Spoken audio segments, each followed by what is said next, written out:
everyone, welcome back or welcome to my channel. My name is Savannah, and in today's video we're talking all about building in Planet Zoo Console Edition.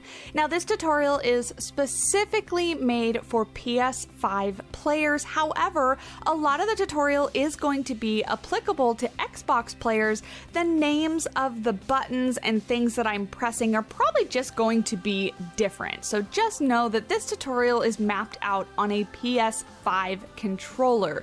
And of course, before we jump on in, if you find this video helpful at all, leaving a like and a comment down below, as well as hitting that subscribe button, really do help me out. So let's go ahead and jump on into it, with the very first thing being your L1 and R1 buttons. What I push with my index fingers are going to bring up the build menus themselves. This is where you're going to find all of the different objects and items that you can build with. We'll be working mostly with the construction tab and a little bit with the nature tab today, but staying in the construction tab for now. Once inside of this menu, you'll be able to use your D-pad, so specifically right, left, up, and down, to navigate through this menu and look at all of the different items that are available for you to place and to build with. Now, in both the construction and nature tabs, for example, there are a lot of different objects that you can build with. So if you press the O button, you'll see it brings you over to the left-hand side, this little menu here, which is currently selected as all. But once I've pressed O and I'm in that menu, I can again use my D-pad to go through and select different filters, different categories of objects. So if I select this one, for example, architecture, it will narrow it down to the architecture items. If I want to narrow it down further than that, I can go to just doors and windows, and even further than that, I can go to just doors. And then you can see I am now in a menu that is showing me only the doors that are available to build with. So this is a great way to narrow down exactly what you're looking for, or if you're just looking for a specific item in a specific category. To select each of those filters, I was just pressing the main action button, which is going to be X on the PS5. If I want to go back a step, per se, I will hit that O button again. It'll bring me back over here to my third filter. O again will bring me back to the second one, and then O again will bring me back to the very first one. From here, I can either go back to all, or I can go to a different category and start the process all over again. Now, inside the build menu, you can also narrow things down further by pressing triangle.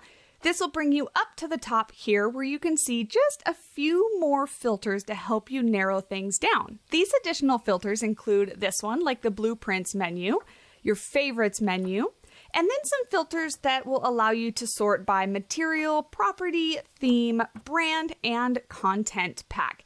Each of these has its very own drop-down menu so that you can just narrow down the selection of items as specifically, or bring them back to as broad as you want them to be. This next little button here is going to toggle unpurchased DLC items on and off. I have it deselected now because I want to just see the items that I am able to build with. Turning this on will put some objects in the menu that will be grayed out because they're included in purchasable DLC packs. So kind of a way of showing you, hey, this is what you can get, but you do have to purchase the DLC first. So as I mentioned, I prefer to play with this deselected, and that way I don't kind of get teased with objects that I can't necessarily build with. And last but not least, going over one more time, you can see we have a search bar. Now here you can type in specific things like, for example, mud, and that's going to go ahead and bring up any object that has the word mud in that title. Exiting the menu, pressing O, will allow you then to go back down to the actual objects and select whichever ones you want. Going back with triangle, selecting the search menu again, and getting rid of mud will then bring you back to just all of the objects based on whatever filters you do or don't have in place. So this is a really good way if you know the name of an object and you're looking for just that one specifically, or a group of objects that you know what they have in the title, you can narrow it down very, very quickly. Lastly, going back to our objects, you'll notice there are some options above where we just were with the search bar. Now, square is going to bring up options on a specific item, as you can see here, and this will allow you to either favorite or unfavorite an item. Favoriting an item will then, of course, allow you to go back to the filters, click on this little heart that says favorites, and it'll bring up just the objects that you have labeled your favorite. Again, a really good way if you have objects that you build with all the time and you want to just see those objects only. Great way to filter through all of the build pieces. And next we have the X, which is the main action key, place, and then circle, which would be back. So X is going to select an object and have you start being able to place it, and then O is going to back out of this menu completely, or just back up a step if you are in that filter mode or filter menu, and then holding O will actually just exit from wherever you are completely out of the menu back to our main screen here. Now let's go ahead and talk about actually placing an object. Let's take this little branch for example. Now, building does get fairly complicated, so I urge you to practice and be patient, because it will take time for you to build up the muscle memory that it takes to move through all of these menus and options very quickly.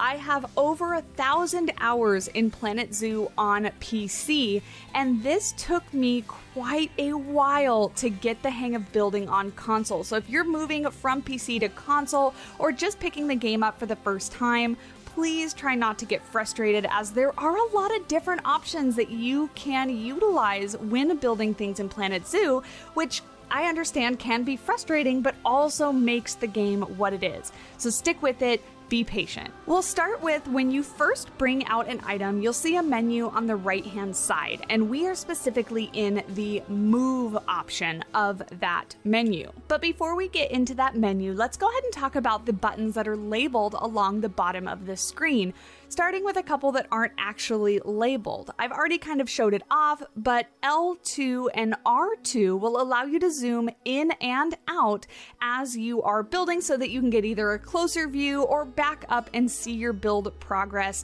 as kind of an overview view. You can also do this when you don't have an object selected, as just a way to navigate around your zoo map. The right joystick will rotate your camera around a specific point, and the left joystick is going to move your object, or if you don't have one selected, just move your camera around. So those four buttons, two joysticks, are what you're going to use to primarily navigate around your zoo as you're building or just as you're playing. Now, looking at the buttons at the bottom, you can see that holding square will bring up the ability to either rotate your object by using the left joystick, left and right, to rotate your object either clockwise or counterclockwise, and then moving your joystick up and down will lift and lower your object. You even have the ability to lower the object into the ground so that part of it is showing and not all of it. A really, really useful tool. Specifically, I use this one a lot when I'm placing trees, and I don't actually want to place a tree, I just want to use the leaves of the tree as a bush or as a low-lying plant. I will sink the majority of the tree into the ground so that only the top leaves are showing. While you have an object selected, R1 and L1 will allow you to rotate that object incrementally.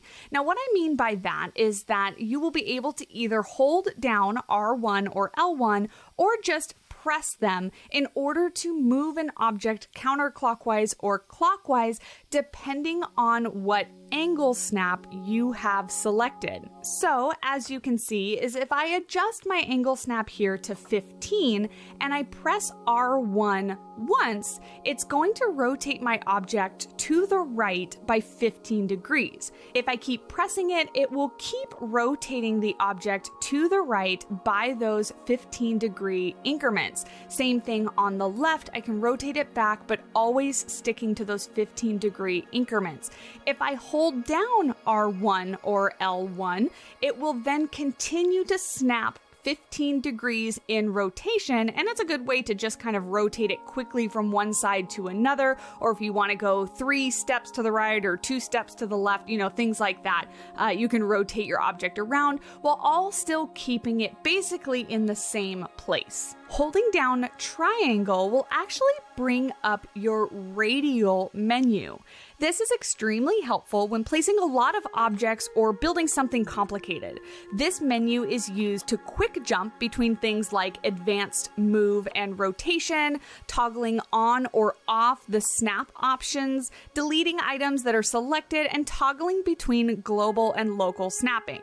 If you're unfamiliar with how building works in Frontier's Planet games, this probably sounds like a lot, but don't worry, we're going to cover everything. Pressing triangle will of course get rid of your object and bring you back to the build menu. If you don't have an item selected, hovering over the item with your cursor and pressing triangle will then delete that item. Bringing our little branch back out, holding down X will allow you to move your object back and forth, forward and back, left and right on a fixed axis. So this, in combination with holding on to square and moving your left joystick, is a really easy way to move your object into a specific place without going too far into the advanced move and rotation tools. If you're not caring how precise an object is going to be placed, utilizing holding square, holding X, and then just your left joystick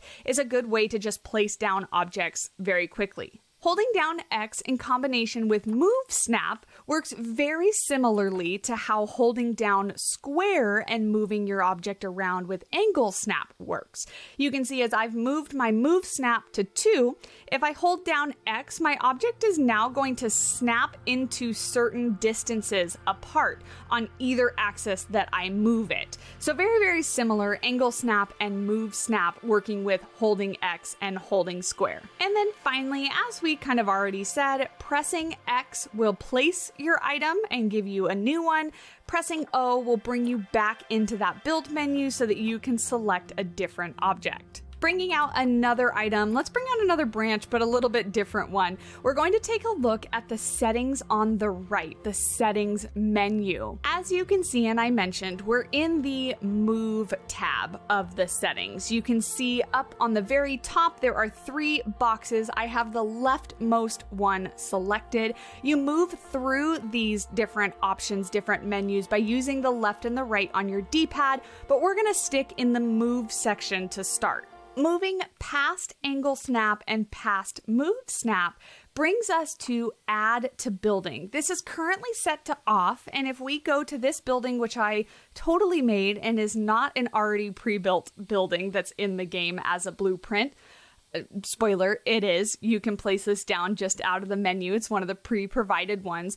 I can place this object anywhere inside the building and it'll just place where I want to put it. Of course, just kind of snapping on things, over things, depending on where my cursor is. Now, if I turn Add to Building on, you'll then see it says select group 1 to add to, and that's because the name of this building I changed to group 1 just for tutorial purposes. And if I go ahead and place the log now, it'll bring up in the top right where it says editing group 1. If I place again, it then is now part of group 1. We'll talk a little bit more about groups and how they work, but just know if you already have a pre-existing group and you want to add an additional item to it, this is how you're easily going to be able to do that. Now, getting out of this editing group 1 mode by pressing down on the right joystick and then holding down O to get out of everything completely, I'm going to go ahead and get rid of all of the random little logs that I placed. I'm going to go ahead and hold down square and hit left on my D-pad, and you can see that is the undo button. I'm going to undo until all my logs are gone, and if I go back one too many steps, I can always press right on my D-pad and it'll bring back whatever I just undid. But I don't want that there, so I'm going to go ahead and get rid of it. Now that we have just our branch selected again, I'm going to go ahead and turn Add to Building off and move down to Position Snap and Position Snap Rotation. If I turn Position Snap on, you can see that as I move forward to this wall piece, this branch is going to snap to the center of it. Now, Position Snap is only going to work with objects that have pre-existing snapping places on different objects. This one has one on the side here, as well as in the center, and then on the right-hand side, it should as well. Oh, maybe not. Maybe just the center and the front here. But it's going to snap it to wherever those pre-existing snapping places are. But you can see with just Position Snap on, my branch still stays in that upright position.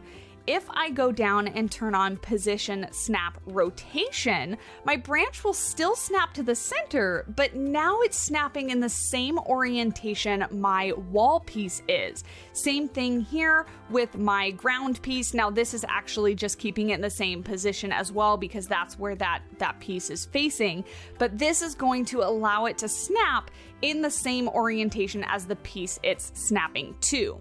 Next, turning both of those things off and moving down, we have Align to Surface and Align to Water. These work in somewhat of a similar way to what we just did, but turning on Align to Surface is going to snap my branch to the surface of whatever object I want it to be close to or be attached to. So you can see on a round object, if I attach this to this pole here, I can rotate this around, but it's keeping the base attached to that pole. If I move it to this wall, it's going to stay aligned, the bottom of this branch, to the wall. So that is Align to Surface.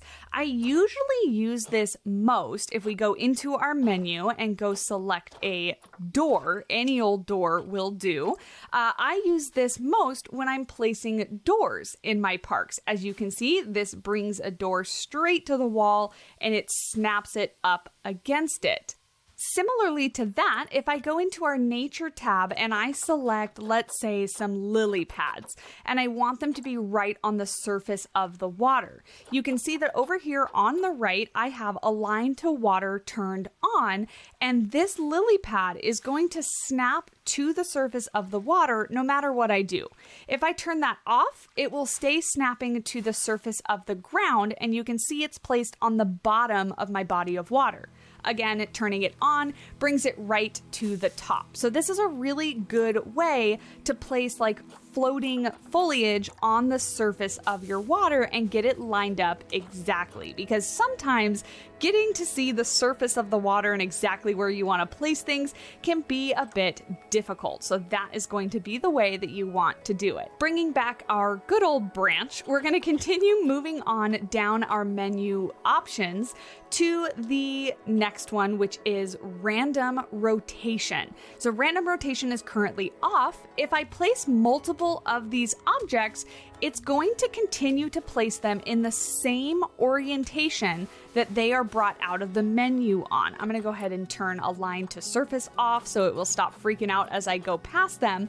If I turn on Random Rotation on, once I start to place this object, it might be a little hard to see because there's not a lot of variation in this log, but it'll pick a random rotation of the item and place it that way. Let's use something that's a little bit easier to see, like this fence. If I place this fence and then it goes to place another one, it'll pick a random orientation, only changing it clockwise and counterclockwise.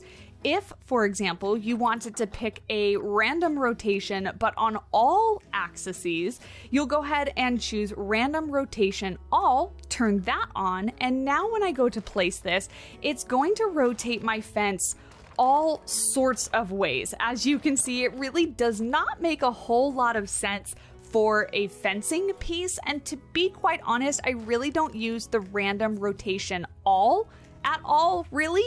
What I use this most for is if we go back to our nature tab and I grab some plants like this African daisy, I'm going to go ahead and turn random rotation all off. And then as I just have random rotation on, it will then place these in a random orientation and give me just a little bit of variety. So when you're placing large amounts of foliage, large amounts of landscaping, you'll prevent yourself from getting this tiled look. That one isn't really the best example, so let's use something that's a little easier to see, like this plant here. It will randomly rotate this plant around so that as I place it, I can get a much more naturalistic look as to how the plants would actually be growing in an exhibit.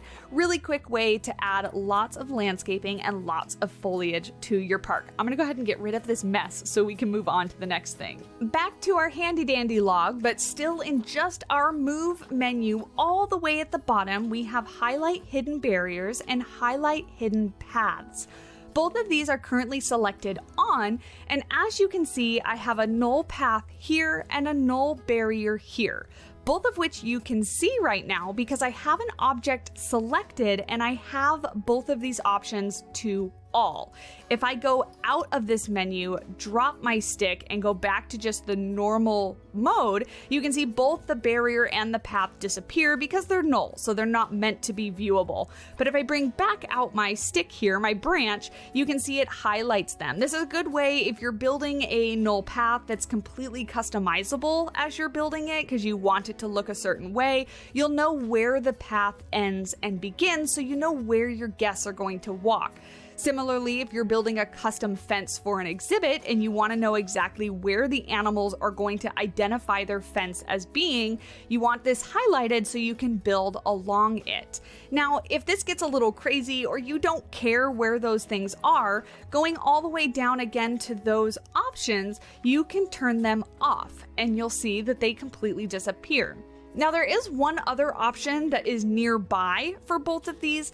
However, I think it's currently a bit of a bug for me because as you can see, selecting these to nearby, nothing shows up, and I am pretty darn near as close as I can get to both of those null things. So for now, I'll be using all or off, so that way I can see where null barriers or paths are if I'm wanting to place them. Moving right along, and I do hope that you're sticking with me, please feel free to pause or rewatch a certain part of this tutorial if it is going a bit fast for you and you're trying to follow along. But moving on to our next option in our settings menu, if we scroll all the way back up to the top on our D-pad and we go over to the right, our next mode is going to be Advanced Move.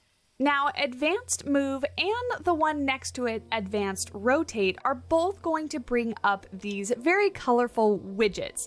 Advanced Move is going to give you arrows in 3 different directions, and depending on which one you have selected, that's going to be how you'll be able to move your object. Now, you can either get to these modes by navigating to them in the right-hand menu like I did, or pressing down triangle and bringing up your radial menu. You can also then go to Advanced Move or Rotate that way. I usually use the right-hand menu when I'm dealing with just one specific object, but when I select a group of objects or a building that I've already built, I tend to use the radial menu, but you do whatever feels comfortable for you. Now let's break down these 2 build modes, starting with Advanced Move. Once selected, this widget on the screen is going to make it possible for you to move your object along these different planes, X, Y, and Z, by using your left joystick and navigating to these different active axes with your R1 and L1 buttons. So as you can see, X will move my object to the right and the left, Y is going to move it up, and down, and Z is going to move it forwards and backwards. Now there are a couple other options, X plus Y, Y plus Z, and X plus Z. This is going to allow you to move your object on 2 different axes at a time. This one being X and Z, you can see I can move it around in a circle any which way, but it is at a fixed height. It's at a fixed Y level. Moving to Y plus Z, I now have a fixed X position, but I can move my object on the Y and the Z axis as I see fit. Similarly, X and Y is going to fix my Z axis in place, and I can move my object on X and Y however I want. Now, returning just to a single axis, let's pick the X axis and move down to just the first option, which is going to be our move snap. We kind of already covered this, but this is going to bring up little incremental changes that you can move your object around on in fixed distances from one another. So for example, if I press X and then I move this object over by 1, just 1 is going to move it just to this next tick, so on and so forth. Now, this is getting a little wonky because I have random rotation on. Let me go ahead and turn that off and show you in just a better view. Now we're only going to go right and left. So right by 1, right again by 1, right again by 1. And you can see that these branches are placed exactly the same distance from one another, keeping within the same rotation. Now you can make these as big or as little as you want. 4.0 is going to be basically the size of a full wall set, as you can kind of see in the background, going all the way down to the smallest being 1.0. So that's a good way if you really want to get precise and place things equidistant from one another, you can go ahead and use that. I'm going to get rid of it because the lines really make me dizzy when I'm building, and I really rarely ever use that. Moving down to widget speed control, this will change the rotation and movement control when moving your item around. So right now it was set to 1. I'm going to move it to 0.4, and then as I move my object back and forth, that means it's just going to move a bit slower. And then this is going to move a bit faster. Now, when I was playing around with this, I really couldn't see that much of a difference unless I was zoomed in and trying to align objects right next to each other and really get fine in my movement. Although the difference for me really was very minuscule and I didn't necessarily see a huge difference. So it's really not going to make or break your building experience, I think, unless I'm very much misunderstanding what this widget speed control does, but I really didn't notice too much of a difference. Now the next 4 setting options are random rotation all, highlight hidden barriers, and highlight hidden paths, all of which work just like the options we already covered under regular movement that we just talked about. Lastly, going all the way back up to the top again, and finally moving over to advanced rotation. Let me actually bring this kind of far away from what we were dealing with here so we can see a difference. Moving over to advanced rotate, this is basically going to do the exact same thing that we were doing in advanced move, but allowing you to rotate your object on different axes. This one that I have selected here, if I use my left joystick to go side to side, it will rotate my object around, in this case in 15-degree increments, because that's what I have selected under my angle snap. If I use my R1 and L1 buttons, I can then go to a different axis, in this case the blue one is Z, and right and left on my left joystick will rotate my object around on the Z axis. Very exact same thing, but on the X axis, you can see my objects gets rotated around that way. Again, because I have the 15-degree increment selected, that's how it's going to rotate. What I use most often is actually either 15 if I'm wanting to get a little bit of movement very small, or 45 degrees is a really good way to make 90-degree turns, 90-degree angles, if you're trying to build something very square. So those are the ones that I use most often. Underneath that, we have all of the exact same controls as you have with Advanced Move. Now, moving away from our branch for just a second and going back into the construction menu, you might notice as you scroll through that not all items are created equal, and some of them have these little dotted diamonds or dotted sideways square icons next to them. This is going to notate a gridded item, and gridded items are their own monster altogether. They work a bit differently than normal items that are not locked to a grid. So we'll talk about those ones now. Gridded items mean that when you select one and you go to place it, it's going to automatically start creating a grid. And by grid, I mean the yellow squares that you can see underneath this object. Gridded objects start working in the same way as I can move this object around with my left joystick, or I can press L1 and R1 to move this object clockwise or counterclockwise by whatever degree my angle snap is set to. Now, if you are a PC player and you're familiar with the angles of the PC game, I was actually surprised to find that 11.25 is an option, whereas as far as I can remember, 15 degrees was the smallest amount that we could move an object on the computer. You can only do this with gridded items as far as I've found, but I do like the smaller increment options.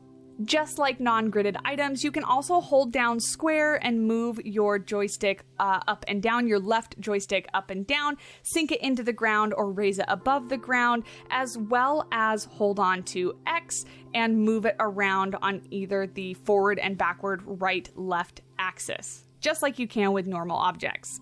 When you first go to place down a gridded item, this wall piece, for example, you'll see that the yellow grid is displayed around them. When those lines are present, it represents where you can place the next item next to it. You'll also see that the item is not actually placed on top of the yellow lines, but on either side of them. This is going to allow you to easily create long lines of items if you want to create a very straight wall or straight building, whatever it is that you are creating. But it also will allow you to create things right next to each other. As you can see, these two wall pieces are on either side of the yellow line. They are going to remain separate from one another in that they'll still move with each other because we've created a group, but they are right next to each other. If you go to make a 90-degree corner, if I press L1 or R1, I'm going to create a 90-degree turn. If I go then to place this right next to my other wall, on the opposite side of the yellow line is going to create a line here. You can see where one piece starts and where the other one ends. If I move it onto the same side as the yellow line, you can see the game automatically creates a very beautiful looking, smooth, merged corner. So that's something you're going to want to keep in mind if you are creating a building with this quick grid method, that keeping your objects on the same side of the grid, you can see the yellow line is on the outside of both of these pieces. That will merge these two wall pieces together very, very nicely. Now, this is basically most important when it comes to certain objects, like you can see this mud wall back here. It creates a nice rounded corner and it continues the pattern on around it all the way around the corner. Similarly, next to it, I have 4 mud wall pieces, both directly next to each other, but when these two are on the same side of that yellow gridded line, it creates a nice curvature and a little bit of a dip in the building. So if you're looking to create a little bit of separation, a little bit of detail, whatever it might be, it's a good way to do it very quickly. You'll also notice that still working with our brick wall here, our breeze block wall, I think is what it's actually called. In the top right-hand corner, it says editing group number 7. And that's because when you place a gridded item, it automatically starts a group for that item and all of the items you then place after that. When items are all placed in the same group, it means that if you exit out of this menu back to just your plain old cursor, I can then hover over that group and select all of them together. You can see every single wall piece of this brick wall is selected, and I can edit or move this group as one. I won't go too much into how I use groups in my building process in this video, but if you'd like me to make a separate tutorial and go over everything that I do with them, please do let me know down in the comment section below. You'll also see that when placing a gridded item, you get a very similar menu that pops up on the right-hand side. This is going to be your settings menu. However, the menu is going to look a little bit differently once you start placing objects because gridded items are so limited in what you can do with them. When I place this first wall piece, you can see that advanced move, if I go up to it, advanced move and advanced rotation are both an option. However, if I place this wall and I get another one, advanced move and advanced rotation actually are taken away from you. I can't use that anymore. Now, that's not to say that you can't advanced move individual gridded pieces. You can. I just have to go over that a little bit later because you do it a bit differently. Sticking with the move option that we're on, the first two options are going to be grid size and grid height. These are pretty self-explanatory in that they're going to adjust the height in which this wall will move if I raise it up and down, or the grid size, so the size of these yellow squares on the ground. If I make these much smaller, you can see at 1 meter, I have lots and lots of little squares, and I can move my wall over just by one of these little squares at a time. A little bit bigger, we'll move on these bigger squares, and all the way to the biggest size, we'll move them over basically the length of a wall. So if I want to place these directly next to one another, I can do that. If I make my grid smaller and I want my walls to be overlapped, or similarly, if I want them on the same plane, which I actually have to turn on auto stacking off, and I want them on the same plane, I can do that as well. You may get a little bit of what we refer to as Z fighting. I don't know if you can see the bricks on the top there kind of flickering back and forth. That's because these walls are placed in the exact same position, so the game kind of fights for which one it's going to show you. There is a way to work around that, but again, that is a bit more advanced. I won't really be covering that in this tutorial. But that's exactly what grid size and height are. Similarly, if I want to raise this up by holding on to square, lifting this up, this will move it in tiny little increments because my grid height is set to 0.50 meters. If I raise that up, it'll basically go to the entire height of a wall at 4 meters high. So just a way to get a little more precise with where and how you place these gridded items. Below grid size and grid height is the auto stacking that I had turned off. Now, if I get all the way out of this, select this group and go to edit it by entering edit group mode, I can select this. I'm going to grab another wall piece and turn on auto stacking. Turn this on, rotate my wall so that it's in the same orientation as these walls I've already set up. And as you can see, I do have to turn my height down a bit so it'll work. It will snap to the top of these walls that I've already placed because auto stacking is on. Now, this only works if the object is in the same orientation as the one it wants to stack on top of. And lastly on this menu, we have Align to Water, Highlight Hidden Barriers, and Highlight Hidden Paths. All of these options work exactly as they do that was covered earlier in the video. So exiting out of all of this and getting back to just a blank menu, I mentioned before that just because an item is gridded doesn't mean it can't be moved with advanced move or advanced rotation. What it does mean is that both of these modes only work with gridded item build groups and not with pieces individually. Let me explain. So for example, I have this box here, and it's not a very pretty box, but it'll serve its purpose. You can see that if I select it, go into my radial menu and click Advanced Move, I now have the ability to move this box both with Advanced Move and Advanced Rotate. This is because it is treating the box as one object, as the group as a whole, and it's not trying to move individual wall pieces. The only small difference is going to be that when you get to Advanced Rotate, the only option that you have is to spin either clockwise or counterclockwise. The ability to rotate on other axes is not possible with gridded items, and that's whether you're dealing with one individual gridded item or a group of gridded items. You can't rotate them on their backs, on their sides, just side to side. So it is a bit of a limitation with gridded pieces, and one of the reasons why I honestly rarely use them, because you can't really get that detailed with them. However, there is still a workaround in that if I go back to my menu here and I grab a gridded item and I place it, and then I get out of this editing group, I then can select this wall here as soon as I get out of the menu, select this wall here, and then I can advanced move it here because it is treating this object as a group just like we did with the box.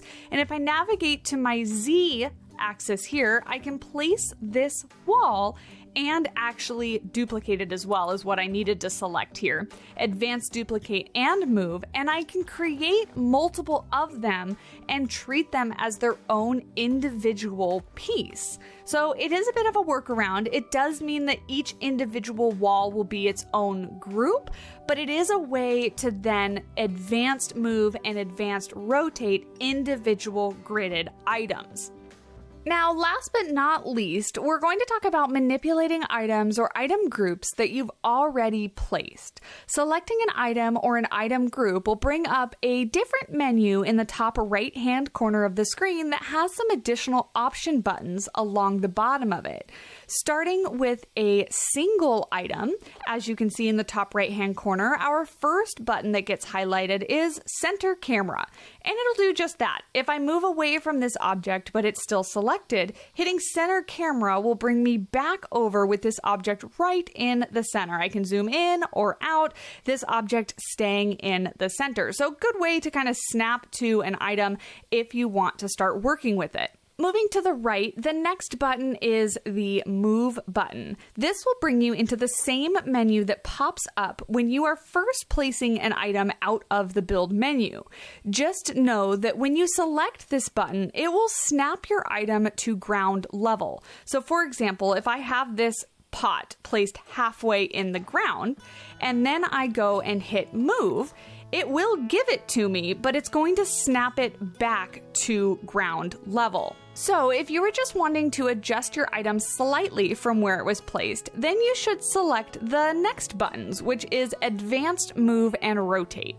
So I'll go ahead and put this back halfway in the ground, and then select my Advanced Move and Rotate tab.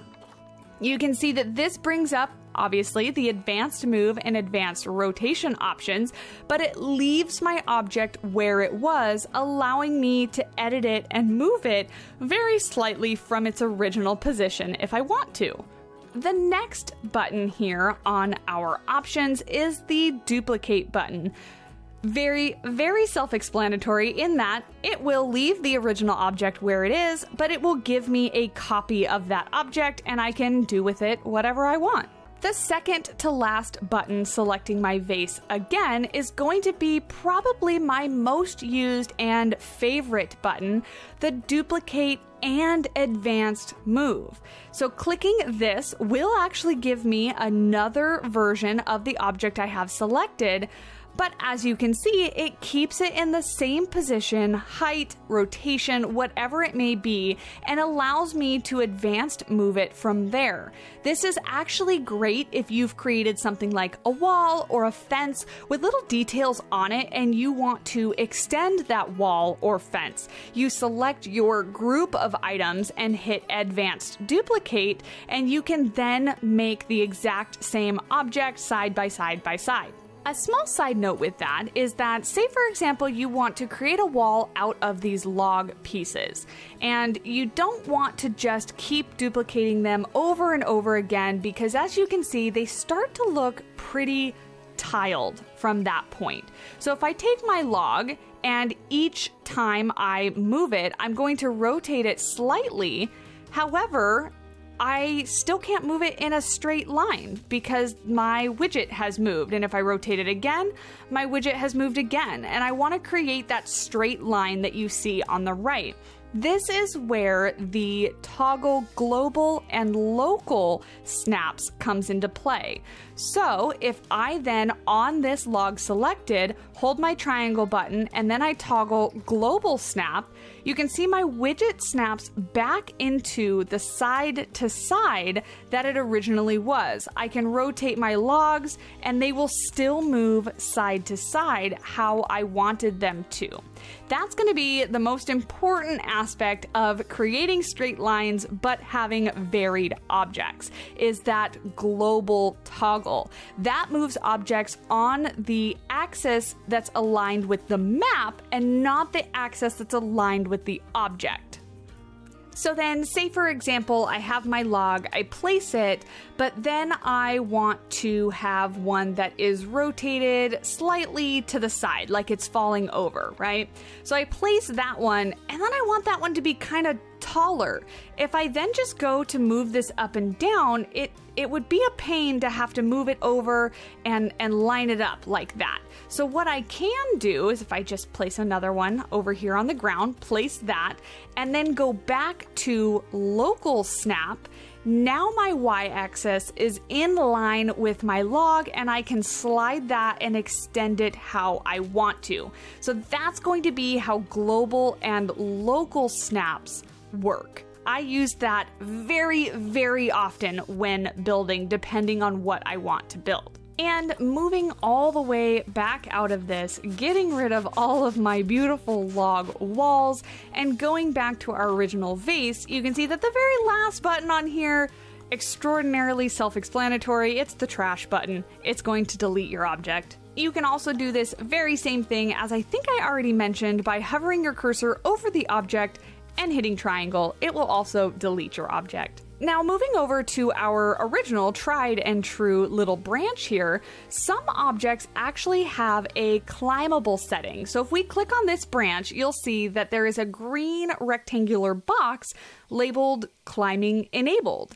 This means that if this was in an exhibit with an animal that has the ability to climb things, they would be able to climb this log. Now, if you want to build an exhibit fence out of this and you don't want your animals escaping, you can hit X and that's going to disable the climbing so that you can use this piece as a decorative piece, but your animals won't be able to climb it to escape their exhibit.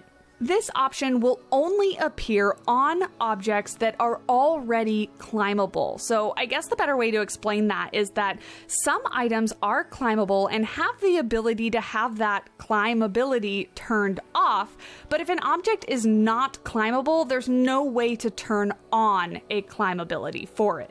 Now, let's say we select our branch here and we go ahead and make a whole bunch of them again as we were with our logs, and we put them all side by side wherever we want them to be, and now we want them a little bit more to the left. Instead of selecting each one and moving it over individually, you can multi-select things. So you're going to hold down X until a dotted circle appears around your cursor. You can either hover over items and select them individually. For example, if I only wanted to move these two logs, I could highlight those and just work with those, or I can hold down X and hover over all of them to select more objects at the same time. Once I have all the objects that I want to select, if I've accidentally included one that I don't, using the right arrow on your D-pad, you can go to remove from selection and then again either click on individual items or hold down X and hover over them all to get rid of them. But let's go ahead and select all of these logs here, finalize our selection by clicking square. Then from here, you can see we're in the same menu as if you had already selected a singular item, but you have a few more options. Starting here with this save selection as a blueprint. I won't actually click it because working with blueprints and saving them is kind of a whole nother tutorial, but this essentially would save this as an item that I could then pull from the build menu in the future without having to recreate it piece by piece. So if you've built a really complicated and detailed building or a piece of fencing, and you know you might want to use it over and over and over again, you can save it as a blueprint and it'll show up just like all the way back at the beginning over there when we had that building that I said I pulled right out of the menu. You'll be able to pull it up just like that. The only other new button is the one to the right of it, and that's either going to say merge scenery into group or split all groups. My branches right now in my selection are all considered individual objects, and if I click merge scenery into group, it will make them one object. And what that means is that if I exit out of that menu and I go back and select just one of them, it will then select all of them together because they're in a group. And I can manipulate them much like we manipulated our box of gridded items before, going into advanced move or advanced rotation or just simply moving them. Now, split group, or what the button said before is split all groups, is going to return them to individual pieces. So if I get out of this and now I select one, I'm back to being able to select just one individual branch. How I use this most often is if I'm creating something that has small itty bitty details that I might want to adjust separate from the overall build, I'll put them in groups so that I then can just easily select them later. Again, build groups and how I use them is a completely separate tutorial, so if you want to see that, do let me know. The last thing that I want to cover with selecting groups, moving groups, or duplicating and merging them is that if, for example, I select this group here, as well as this group over here, and I go to move them around, you can see that I can advanced move them, but I can't advanced duplicate and move at the same time. I also can't make them all one group. I can split these all into individual pieces, but I can't make them one group all together, and that's because there's gridded pieces in both groups, and there's more than one gridded piece. If there was only one gridded piece in all of this selection, I could make it one group, but that's another complication with working with gridded pieces, is that if I then get out of this, in order to select that all again, I would have to then select it individually all again, and there's no way to make it one group so that it's selectable all together. And I think that's it. Basically everything on the basics of the controls and building in Planet Zoo Console Edition on your PS5.